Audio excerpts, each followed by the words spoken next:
대구 봉쇄 홍익표, 공항갑질 김종호, 추가 경정 조정식, 집문 청와대, 제시카 외동딸 일리노이 시카고 과선배는 김진호, 그는 네 사촌?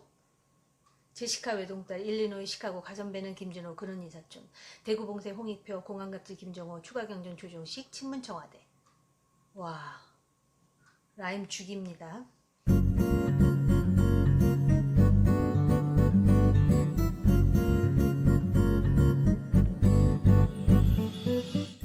안녕하세요, 정호김입니다. 제가 구독자 수 4만 명을 돌파했습니다. 다시 한번 감사의 말씀을 드립니다.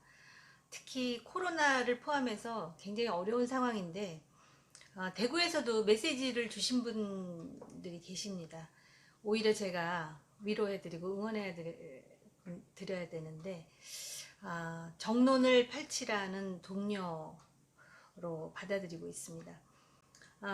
배승희 변호사님 그리고 이봉규 박사님께 다시 한번 감사 말씀 드려요. 이 무림 고수분들한테 제가 정말 그 숟가락만 얹고 묻어간 측면이 있어요. 다시 한번 감사를 드리고요. 이 공간을 통해서 자주 인사드리겠습니다. 오늘의 주제는 민주당입니다. 민주당 확진 판정. 확실한 집문 정당임이 판정나다. 뭐 그런 뜻인데요. 네 가지 이유가 있습니다. 요번 공천을 보면 확실한 집문 공천이죠. 대구 봉쇄라는 발언으로 물의를 일으킨 홍익표 의원, 또 공항에서 갑질을 해가지고 공천에서 탈락을 한 줄 알았는데 최고위에서 다시 기사회생한 김종호 의원, 그리고 원래 경선하기로 돼 있는데 이 사람은 추가 경정 예산안 준비해야 된다고 그냥 단수로 공천이 된 조정식 의원, 그리고 청와대의 많은 집문 보좌관들, 이분들 다 공천받았습니다. 공천 탈락한 현역 의원 13명 중에 친문 핵심은 없다. 그런 제목의 제가 기사도 봤는데요. 이게 시스템 공천입니까? 결국 집문 시스템 공천을 만든 것 같아요. 대구 봉쇄 홍익표, 공항갑질 김종호, 추가 경정 조정식, 집문 청와대. 라임이 뭔가 이렇게 맞아떨어지죠. 제시카 외동딸 일리노이 시카고 과선배는 김진호, 그는 네 사촌? 제시카 외동딸 일리노이 시카고 과선배는 김진호, 그는 네 사촌, 대구 봉쇄 홍익표, 공항갑질 김종호, 추가 경정 조정식, 친문 청와대. 와, 라임 죽입니다. 아무튼 집문 공천, 민주당이 확실한 집문이라는 걸 보여주는 아주 결정적인 증거가 되겠죠. 두 번째로 민주당이 집문 정당임을 보여주는 대표적인 사례가 바로 비례 정당을 만드는 거죠. 지금 그 비례 한국당인가? 비례 한국당에 대해서 그동안에 민주당이 쏟아부은 비난이 얼마나 많습니까? 뭐 창고 정당, 위장 정당, 종이 정당, 또 뭐 국민 투표권을 침해하는 가짜 정당, 참 나쁜 정치 해가면서 당대표 뭐 원내대표 할 것 없이 정말 그 십자포화를 쏟아부었는데 이제 이거를 만들겠다 이거예요. 그러니까 이제 뱉어낸 말은 있고 만들기는 해야 되겠고 하니까 명분으로 민주당 전원의 의견을 듣겠다. 근데 민주당 당원이 78만 명이나 된다 그러는데요. 그리고 이제 정의당과 민생당은 빼고입니다. 정의당, 민생당이 여기 들어갈 수가 없죠. 준연동형 비례대표제의 명분이 여기 하나도 없는 거잖아요. 이런 식으로 비례정당을 만들 거면. 그러니까 애초부터 비례연합정당 만들자고 했을 때 정의당은 빼는 것으로 하고 생각하고 의도하고 했었을지도 몰라요. 정의당이 당연히 안 들어온다고 할 것이다 라는 그런 추정하에, 물론 며칠 사이에 정의당이 또 어떤 선택을 내릴지 또 봐야 하는지는 모르겠지만 안 하겠다고 그랬으니까 현재까지는 이미 이인영 원내대표가 그러지 않았어요? 정의당과 함께하면, 심상정과 같이 가면 같이 똥물에 뒹구는 것. 저 사실 이렇게 더러운 말은 하기 싫은데 이인영 대표가 한 말이라 할 수 없이 지금 그 인용한 거입니다. 그리고 이렇게 비례정당 만드는 그 가장 큰 이유가 양정철 민주연구원장에 따르면 탄핵을 막기 위해서다. 그러니까 불안한 거예요. 탄핵될까봐. 그러니까 지금 요번 총선에서 지고 이기고 이 문제가 아니라 정권을 뺏기면 자기들이 그동안 한 일들이 있기 때문에 어떤 일을 겪어야 될지에 대해서 굉장히 불안한 거겠죠. 근데 이런 식으로 할 거면 준연동형 비례대표제 이런 거 왜 했습니까? 더군다나 자유한국당은 굳이 패스트 트랙에 반발하면서 그 당시에 뭐 문을 막고 찍고 별거 다 했는데 그럴 필요도 없었던 거예요. 그러니까 진짜 정치인들은 한치 앞을 못 내다본다라는 뜻이죠. 민주당이 확진 판정을 받은 세 번째 이유, 마스크입니다. 마스크. 지금 세 털의 무게도 안 되는 마스크 때문에 국민들도 힘들지만 민주당은 망할 것 같다, 망하게 생겼다라는 그런 위기의식을 갖는 것 같아요. 그래서 마스크 오부제라는 거를 지금 실시하고 있는데 일종의 배급제도죠. 이거 첫날부터 불만이 뭐 말도 못해요. 왜? 가서 못 사니까. 약국 가서 내 돈 주고 살려고 해도 또 내가 태어난 해에 맞춰서 월화수목금으로 나눠서 가도 여전히 기다리면서 못 받는 사람이 많으니까. 결국 많은 우파 인사들이 민주당을 사회주의 정당이다라고 비판했는데요. 그건 애초부터 잘못된 비판이었어요. 사회주의 정당이 아니라 사회주의도 제대로 못하는 정당이에요. 거기다가 공정 마스크 이제 많이 들어보셨을 거예요. 저는 그래서 이게 공적 마스크라고 해서 공공의 적이란 뜻인 줄 알았어요. 자기네들한테는. 근데 이게 공적인 마스크. 그러니까 이제 공공기관에 의해서 이런 형태로 결국은 이제 배분해야 되니까 공적 마스크라고 하는 것 같은데, 정말 국민들은 하나가 아쉬운 마스크지만 이 소위 문천지 대깨문들에게는 이거 잘못하다가는 문천지 대깨문 잡는 마스크가 되겠다 이렇게 생각할 수 있을 것 같아요. 그 다음에 네 번째 이유, 요새 100만원 재난기본소득, 그 다음에 100만인에 의한 헌법 발의, 참 별별 얘기들이 다 나오는데요. 먼저 김경수 지사가 제안했다는 1인당 100만원씩 주는 재난기본소득에 대해서 말씀을 드릴게요.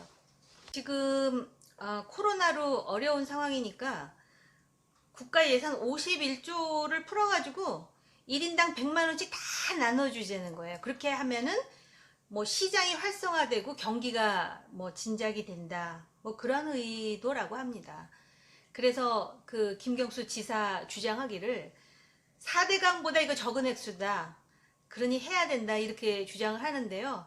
정말 4대강 얘기 한 번만 할게요. 4대강 예산은 20조 원이었다 그럽니다. 그러니까 지금 김경수 지사가 이렇게 100만 원씩 나눠주는 예산이 31조가 더 들어간다는 거죠. 그럼에도 불구하고 이재명 지사, 박원순 시장 지금 같이 올라탔어요. 이거 하자고. 그런데 원래 이 재난기본소득 이게 제안자가 김경수 지사가 아닙니다. 바로 이번 타다금지법 때문에 엄청나게 지금 타격을 받은 소카의 이재용 대표라는 거예요. 이분이 얼마 전에 이 바로 재난기본소득 유사한 제안을 했는데요. 근데 이재용의 제안이 어떤 건지 제가 확인해 봤어요. 그랬더니 지금 이렇게 코로나로 지금 경제가 엉망인 상황에서 특히 어려운 사람들, 예를 든다면은 자영업자라든지 또 대기업에 다니지 않는 비정규직 근로자라든지 아니면은 영세 소상공인이라든지 이런 사람들한테, 요런 사람들만 선별해서 50만 원씩 기본소득을 지급하자. 근데 이 기본소득을 주는 이유는 소비 활성화라든지 경기 진작이 아니다. 이 사람들은 기본적으로 생존의 문제가 걸려 있으니 이분들의 생존과 안정을 위해서 하는 것이지, 경기 활성화, 소비 활성화 그런 거창한 그 제목을 여기다 달지 말고 이분들을 먼저 50만 원씩 나눠주자 이거였어요. 근데 이걸 교묘하게 바꿔가지고 국민 전체한테 다 100만 원씩 주자. 왜 그랬겠어요? 선거가 지금 코앞에 있지 않습니까? 그리고 이게 참 국민 심리라는 게, 저런 포퓰리즘은 안 된다고 비판을 하면서도 일단 내가 100만 원을 받는다? Not bad.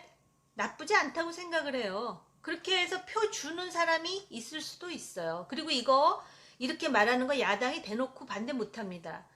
대놓고 반대했다간 표 날라가는데, 이런 상황에서 더 공교로운 거는 이재용 대표가 기업인으로서 이런 제안을 하자마자 황교안 대표가 이걸 받았어요. 황교안 대표가 시장 활성화를 위해서 기업인이 말한 것처럼 이걸 하자. 그런데 시장 활성화라고 얘기해요. 이재용 대표는 시장 활성화 이걸로는 어림도 없다. 단지 이분들의 생존과 안정을 위해서 해야 된다 그랬는데, 황교안 대표가 이걸 받아가지고 이런 발언을 했더라고요. 그 다음에 나온 게 김경수 지사인데요. 아휴, 제가 이제 갑자기 이 기사를 보면서, 요새 미스터 트롯이라는 거 많이 보시죠? 정말 웃을 일 없는 세상에 위로가 된다라고 말하시는 분들이 많은데, 거기 나오는 가수 중에 영탁이라고 있어요. 영탁이라는 가수가 직접 부르는 자기 노래가 있어요. 네가 왜 거기서 나와, 네가 왜 거기서 나와, 그런 노래인데, 아니 왜 황교안 대표가 왜 여기서 나오냐고요. 김경수 욕하려고 그러는데 딱 황교안 하고 나오니까. 그래서 저는 그렇게 생각해요. 솔직히 이 전혀 모르는 것보다 더 무서운 게 뭔지 아십니까? 어설프게 아는 거예요. 어설프게 아는 거. 그러니까 지금 이 상황에서 완전히 생존이 힘든 분들을 위해서 뭔가를 하는 건 필요해요. 정부가. 그런데 국민 전체한테 얼마를 준다? 그리고 이게 소비 활성화, 경기 진작, 시장 활성화를 위해 필요하다? 이거는 정치인들이 헛발질하는 이야기입니다. 우리가 이거는 좀 나눌 줄 알아야 돼요. 적어도 보수라고 생각하는 사람들은 그런 분별력은 있어야 된다라는 것이죠. 마지막으로 헌법 개정과 관련한 것인데요. 국민 100만 명이 서명을 해서 헌법 개정안을 만들면 이것도 절차에 따라서 헌법 개정을 하겠다는 겁니다. 민주당 당원이 아까 말씀드렸죠. 78만 명이라고. 저는 뭐 국민에게도 이런 권한을 준다고 하니까 크게 생색내면서, 그런데 자꾸 그 복선이 의심이 됩니다. 준연동형 비례대표제가 그랬듯이. 그리고 지금 준연동형 비례대표제라는 거는 그렇게 패스트 트랙까지 써가면서 난리를 쳐가지고 겨우 통과시켜갖고 지금 완전히 걸레를 만들고 있으면서 이 헌법 개정 왜 하려고 하는 것이지? 근데 더 아연실색할 일은 그 헌법 개정안에 대해서 미래통합당의 상당수 의원들이 지금 동조했다라는 것입니다. 그냥 기본적인 질문을 드릴게요. 우리나라가 대의민주주의인데 결국은 간접민주주의입니다. 국민이 직접 정치에 모든 걸 다 해야 되는 그런 민주주의는 아니거든요. 그런데 이렇게 헌법 개정안도 국민이 발의할 수 있는 거라면 국회의원은 왜 필요한 것인지, 그리고 그 국회의원들은 왜 세비를 받으면서 따로 특권을 누려야 되는 것인지 한번 스스로에게 질문했으면 하는 것이에요. 결국 이 헌법 개정안 뒤에 있는 복선은 무엇일지에 대해서 자꾸 곱씹어 보게 되거든요. 그리고 마치도 이런 개정안 만들어가지고 이 5천만 국민들한테 뭔가 대단한 것을 주는 것처럼 이렇게 생색내려고 하는 거, 정말 웰컴스럽지 않아요. 환영하고 싶지 않아요. 마지막으로 확진 판정을 받은 민주당에게 질문하고 싶습니다. 이렇게 확진되면 살아남을 수 있다고 장담하십니까? 교훈 중에 타산지석의 교훈이 있고 반면교사의 교훈이 있는데요. 굳이 구체적으로 말하지 않더라도 반면교사의 교훈으로 삼아야 될 사례가 참 많았어요. 먼 과거에서부터 가까운 과거에 이르기까지. 과연 확진 판정을 받은 민주당은 이 대한민국 정치 발전을 위해서, 그리고 정치 미래, 심지어는 민주당의 생존 그 자체를 위해서 지금 정당한 일을 하고 있다라고 자신할 수 있습니까? 그런 질문을 하고 싶어요. 그리고 우리 국민들 모두가 한번 곱씹어볼 문제는 우리가 지금 뭔가 잘못된 악순환을 계속해서 경험하고 있는 것은 아닌지, 좋은 선례가 되풀이돼야 되는 것인데 지금 나쁜 선례를 되풀이하는 데 대해서 우리는 지금 방조하고 있거나 어떤 면에서는 같이 지금 너를 띄고 있는 것은 아닌지, 이런 것에 대해서 자문해 봐야 되지 않을까 싶습니다. 코로나 때문에 괴로우신 분들이 많은데 제가 너무 어려운 질문을 던진 것 같습니다.